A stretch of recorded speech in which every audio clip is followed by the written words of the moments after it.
కొంచెం డబ్బు పెరిగే కొలది కొంతమందికి భక్తి సన్నగిలిపోవచ్చు. ఉద్యోగం రానంత వరకు ఒకలా ప్రవర్తించే వాళ్ళు ఉద్యోగం వచ్చిన తర్వాత దేవుని మర్చిపోయిన అనుభవాలు కొంతమందిలో ఉండుండొచ్చు. అందరూ అలా ఉంటారని నేను అంటలేదు, కానీ కొంతమంది అయితే ఉన్నారు అలా.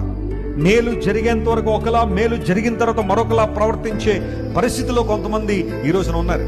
ఆరోగ్యం లేనప్పుడు ఒకలా, ఆరోగ్యం వచ్చిన తర్వాత మరొకలా ప్రవర్తించేవాళ్ళు. లేమిలో ఒకలా, లేమి నుండి బయటపడిన తర్వాత మరొకలా ప్రవర్తించే వాళ్ళు చాలా మంది ఉన్నారు. కానీ కొర్నేలి ఒక ఆఫీసర్ అయినప్పటికీ, ఒక గొప్పవాడైనప్పటికీ, ఒక వెల్ రెప్యుటేటెడ్ పర్సన్ అయినప్పటికీ కూడా అతడు దేవుని అంటే అతనికి భయభక్తులు కలిగి. ఇప్పుడు ప్రశ్న అడుగుతున్నాను, దేవుని ఆరాధించకుండా నిన్ను అడ్డుకుంటున్న భౌతిక సంబంధమైన విషయాలు ఏంటి? ఒకసారి నువ్వు పరిశీలన చేయాలి. నువ్వు దేవుని ఆరాధించలేకపోవడానికి, ఆయన స్తుతించలేకపోవడానికి, ఆయన సేవించలేకపోవడానికి ఏం అడ్డు వస్తున్నాయి? నీ డబ్బు అడ్డు వచ్చేస్తుందా? అధికారం అడ్డు వచ్చేస్తుందా? ఉద్యోగం అడ్డు వచ్చేస్తుందా?